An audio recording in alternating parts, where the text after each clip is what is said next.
Hi friends, नमस्ते। स्वागत है आप सभी का करंट अफेयर सॉल्यूशन में। तो आज बहुत ही महत्वपूर्ण टॉपिक के ऊपर हम लोग बात करने वाले हैं। आज हम लोग बात करने वाले हैं कि बांग्लादेश भारत को पीछे छोड़ दिया है। किस मामले में बांग्लादेश ने भारत को पीछे छोड़ा है? तो प्रति व्यक्ति आय के मामले में भारत को बांग्लादेश ने पीछे छोड़ दिया है। तो आज इस वीडियो में हम लोग बात करेंगे कि भारत का पर कैपिटा इनकम, प्रति व्यक्ति आय कितनी है और बांग्लादेश की प्रति व्यक्ति आय कितनी है। इसको हम लोग कंपैरिजन करेंगे और क्या कारण है कि बांग्लादेश जो है वो लगातार हम लोग देख रहे हैं कि हर वर्ष इसकी अर्थव्यवस्था जो है वो मजबूत हो रही है। इसकी अर्थव्यवस्था में अगर हम लोग देखें तो उछाल आ रही है। ये सारा कुछ इस वीडियो में हम लोग देखने वाले हैं, तो वीडियो को अंत तक जरूर देखिए और जितना हो सके इस वीडियो को शेयर भी जरूर कर दीजिएगा। तो चलिए शुरू करते हैं वीडियो को। तो शुरू करने से पहले थोड़ा सा एक इंट्रो आप लोगों को देना चाहता हूं कि देखिए, बांग्लादेश जो है वो पाकिस्तान का ही हिस्सा था। ये पूर्वी पाकिस्तान कहलाता था। तो बांग्लादेश 1971 में एक स्वतंत्र राष्ट्र बना, पाकिस्तान से अलग होकर के एक नया राष्ट्र बना था। अब जब ये नया राष्ट्र बना था, नया देश बना था, उस समय बांग्लादेश की गिनती एक पिछड़े देशों में की जाती थी, एक गरीब देशों में की जाती थी। लेकिन अब अगर हम लोग बात करें, साथ ही साथ पिछड़े देशों में की जाती थी, गरीब देशों में की जाती थी। क्यों की जाती थी? क्योंकि सबसे बड़ा जो प्रॉब्लम था वो था जनघनत्व का। यहाँ की जनसंख्या भी काफी ज्यादा थी और क्षेत्रफल जो है वो कम था। जनघनत्व कहने का मतलब कि क्षेत्र जो है वो छोटा है और यहाँ पे जनसंख्या जो है वो बहुत ही ज्यादा है। तो यहाँ की जनघनत्व, किसी भी देश में अगर जनघनत्व ज्यादा होता है तो गरीबी का जो आंकड़ा है वो ऊपर उड़ जाता है। तो यही बांग्लादेश के साथ भी हुआ था 1971 में, जब पाकिस्तान से अलग हुआ था, ये जो है एक स्वतंत्र राष्ट्र बना था। तो इसके सामने एक बहुत ही बड़ी समस्या थी जनघनत्व को, लेकिन इन्होंने बेहतर कार्य किया है और अभी के मामले में अगर हम लोग देखें तो बहुत ही तेजी से बढ़ने वाली ये अर्थव्यवस्था वाला देश बन गया है, बांग्लादेश बन गया है, जबकि इसने भारत को भी पीछे छोड़ दिया है। तो चलिए हम लोग शुरू करते हैं इस वीडियो को। देखिए, थोड़ा सा प्रति व्यक्ति आय के मामले में अगर देखा जाए तो बांग्लादेश ने भारत को पीछे छोड़ दिया है। और यहाँ के मंत्री हैं M.A. मनान। ठीक है, M.A. मनान जी ने हाल ही में ये बताया है कि यहाँ का जो प्रति व्यक्ति आय है वो हो गया है $2227। बांग्लादेश का, याद रखिएगा ये डेटा आपसे हो सकता है एग्जामिनेशन में पूछा जाए, $2227 यहाँ का प्रति व्यक्ति आय हो गया है। जबकि पिछले साल का ये जो डेटा है, पिछले साल की अगर हम लोग बात करें तो 2064 था। ठीक है, पिछले साल की अगर हम लोग बात करें तो $2064 था। जबकि 2021-22 का ये आंकड़ा इन्होंने कहा है कि हमारा जो प्रति व्यक्ति आय है वो $2227 है। यानी कि कहीं ना कहीं ये 9% की वृद्धि दिखा रहा है ना। कहीं ना कहीं ये जो है बांग्लादेश में प्रति व्यक्ति आय इस वर्ष जो है वो 9% की वृद्धि इसमें हुई है। ठीक है, अब अगर हम लोग बात करें तो भारत की इसमें क्या स्थिति है। अभी भारत में प्रति व्यक्ति आय की बात करें तो मात्र और मात्र $1947 है। $1947 है। और अगर कंपैरिजन की जाए बांग्लादेश और भारत में तो कहीं ना कहीं $280 कम है ना।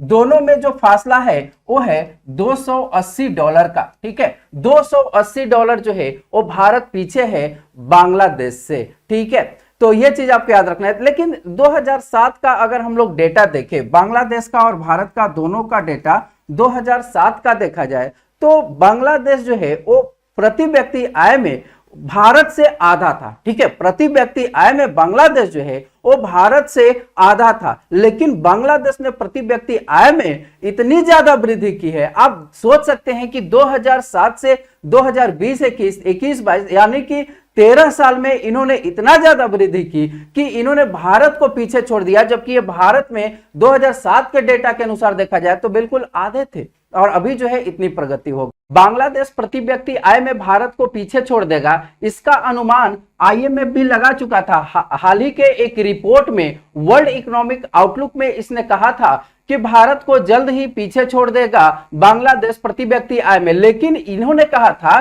कि 2025 तक भारत को यह पीछे छोड़ेगा, लेकिन 2021-22 में ही इन्होंने बांग्लादेश ने भारत को पीछे छोड़ दिया है। ठीक है, अब हम लोग अगर बात करें, भारत के पूर्व आर्थिक सलाहकार, इनका नाम है अरविंद सुब्रमण्यम। इन्होंने ये जो तुलना है भारत और बांग्लादेश की जो तुलना है प्रति व्यक्ति आय की, इसको इन्होंने गलत कहा था। उन्होंने कहा था कि अगर दोनों देशों को देखा जाए तो दोनों देशों में जो नंबर है उसका बहुत बड़ा फर्क है, दोनों में बहुत ही ज्यादा अंतराल है। साथ ही साथ इन्होंने कहा था कि मार्केट एक्सचेंज रेट दोनों देश का एक नहीं है, इसलिए हम ये नहीं कह सकते कि भारत जो है वो पर कैपिटा इनकम में पीछे है बांग्लादेश से। इसी वजह से दोनों देशों में महंगाई दर भी अलग अलग होती है, मार्केट एक्सचेंज रेट जो है वो अलग है, दोनों देश का एक है नहीं, इसलिए यहाँ का दोनों देशों का महंगाई रेट जो होगा वो अलग होगा। और साथ ही साथ एक और बड़ी चीज इन्होंने कहा था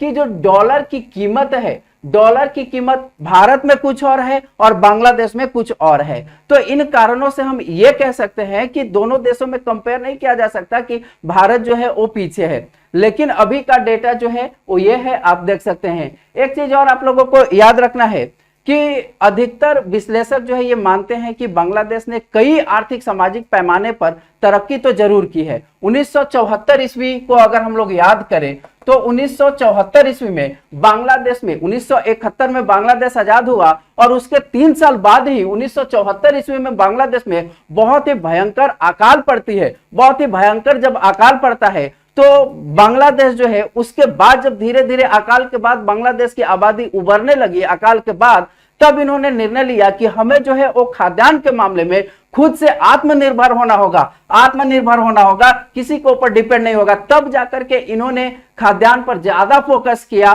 फसलों पर ज्यादा फोकस किया, आत्मनिर्भर ये धीरे धीरे खाद्यान्न पर बनने लगे। साथ ही अगर हम लोग बात करें तो बांग्लादेश की अभी भी बहुत बड़ी आबादी गरीबी से जूझ रहे हैं, गरीबी में बसर कर रहे हैं। लेकिन विश्व बैंक के आंकड़ों को अगर हम लोग देखें, वर्ल्ड बैंक के आंकड़ों को अगर हम लोग देखें तो प्रतिदिन 1.25, ठीक है, प्रतिदिन $1.25 में अपना जीवन चलाने वाले 2019 तक, ठीक है, 2019 तक बांग्लादेश के मात्र और मात्र 9% लोग ही रह गए। मतलब कि कहने का तात्पर्य हुआ कि 2019 तक $1.25 में अपना जीवन चलाने वाले, $1.25 की अगर बात करें तो ये जिनकी इनकम इतनी होती है वो बिल्कुल गरीबी में आते हैं, ठीक है। तो 2019 में ये डेटा इन्होंने दिया था और कहा था कि 2019 तक बांग्लादेश जो है वो बांग्लादेश की मात्र और मात्र 9% आबादी ही इतनी इनकम में रह गई है। मतलब कि 9% आबादी ही बांग्लादेश में गरीब रह गई है, इससे ज्यादा नहीं। हमारे यहाँ तो अभी भी बहुत ज्यादा है इस आंकड़ों को अगर हम लोग देखें तो। इसके अलावा अगर हम लोग बात करें तो इसके अलावा बांग्लादेश जो है वो मैन्युफैक्चरिंग में भी बहुत ही बेहतर इन्होंने कार्य किया है, प्रगति दिखाया है। कपड़ा उद्योग के मामले में अगर देखा जाए तो कपड़ा उद्योग के मामले में चीन जो है वो प्रथम स्थान पर है, जबकि बांग्लादेश जो है वो दूसरे स्थान पर है। चीन के बाद दूसरे स्थान पर बांग्लादेश है कपड़ा उद्योग के मामले में। हाल ही के एक दशक में जो अर्थव्यवस्था है बांग्लादेश की, जो अर्थव्यवस्था है वो औसतन अगर देखा जाए तो 6% वार्षिक मतलब दर से आगे बढ़ी है। कहने का तात्पर्य यह हुआ कि हर साल जो है इनकी अर्थव्यवस्था 6% बढ़ रही है, ठीक है, इनकी अर्थव्यवस्था हर साल 6% बढ़ रही है। लेकिन 2018 की अगर हम लोग बात करें, 2018 की बात करें तो 6% से भी ज्यादा इनकी अर्थव्यवस्था जो है वो चली गई थी। लगभग अगर बात करें तो 7.86% जो है इनकी अर्थव्यवस्था चली गई थी 2018 में। तो कहीं ना कहीं हम लोगों को ये जरूर लग रहा है कि बांग्लादेश और भारत का कंपेयर किया जाए, और अगर गलत भी कह रहे हैं तो कहीं ना कहीं सोचनीय है। हम सोच सकते हैं कि बांग्लादेश अलग अलग सेक्टर में बेहतर कार्य भी कर रहा है, तो हो सकता है इसकी पर कैपिटा इनकम जो है वो जरूर बढ़ेगी। अब हम लोग अगर बात करें भारत और पाकिस्तान की, थोड़ा अगर आप लोग चाहते हैं कि भारत, पाकिस्तान और बांग्लादेश इसके ऊपर एक वीडियो बनाया जाए तो मैं जरूर बनाऊंगा कि बांग्लादेश जो है वो कैसे आजाद हुआ, कैसे जो है। यहाँ पे अगर मैप में आप लोग देखेंगे तो ये है पश्चिमी पाकिस्तान और ये है पूर्वी पाकिस्तान। ये पश्चिमी पाकिस्तान और पूर्वी पाकिस्तान का ही ये हिस्सा था, लेकिन इसको लेकर के यही जो है अभी वर्तमान में बांग्लादेश है और 1971 में ये बना था, ठीक है, 1971 में ये स्वतंत्र राष्ट्र बना था, पाकिस्तान से अलग होकर के बना था। अब क्या था पूरा का पूरा मामला और क्यों जो है ये पूर्वी और पाकिस्तान जो है वो लड़ रहे थे और भारत की इसमें क्या क्या भूमिका थी। अगर आप लोग चाहते हैं कि इसके ऊपर भी एक वीडियो बने तो आप लोग कमेंट में मुझे जरूर बताइए। मैं इसके ऊपर पूरा का पूरा फिगर जो है वो बना करके आप लोगों को दे दूंगा कि क्या था 1971-70 का मामला, क्योंकि हमने देखा है कि 1971 में भारत और पाकिस्तान के बीच में भी युद्ध हुआ और उसी समय में बांग्लादेश भी एक नया राष्ट्र बना है। तो जरूर कुछ ना कुछ जो है इंटरेस्टिंग होगा। तो अगर आप लोग चाहते हैं तो जरूर इसके ऊपर वीडियो बनाऊंगा। तो देखिए, अगर हम लोग बात करें तो जब पाकिस्तान से ये बांग्लादेश अलग हुआ था, 1971 में अलग हुआ था, तो बांग्लादेश जो है वो काफी गरीबी में जूझ रहा था, भीषण गरीबी में जूझ रहा था। 2006 के बाद जो है वो धीरे धीरे जो है इनकी तस्वीर बदलने लगी। ठीक है, 2006 के बाद बांग्लादेश की तस्वीर जो है वो धीरे धीरे बदलने लगी थी और अब जो है वो बांग्लादेश कई देशों की बराबरी में आ गया है अर्थव्यवस्था के मामले में। ठीक है, तो ये चीजें आप लोगों को याद रखनी है। उम्मीद करता हूं वीडियो अच्छा लगा होगा, और वीडियो अच्छा लगा होगा तो लाइक जरूर कीजिएगा, अपने दोस्तों के साथ इसे शेयर भी जरूर कीजिए। मिलते हैं फिर अगले वीडियो में। Thank you so much.